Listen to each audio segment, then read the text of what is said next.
Dondurma zəhərlənməsi daha çox uşaqlar, yaşlılar və hamilə qadınlar arasında özünü göstərir. Qida məhsulunun tərkibində süd köhnəlmiş, tərkibi pozulmuş, bakteriya və infeksiyalı olduqda bu insan orqanizmi üçün bir çox problemlər yaradır.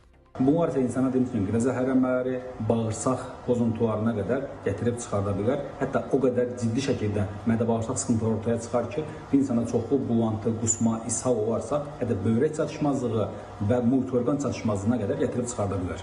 Bəzi infeksiyalar isə həddindən artıq dozası yüksək olduğunda bu zaman daha ciddi zəhərlənmə halları ortaya çıxa bilər.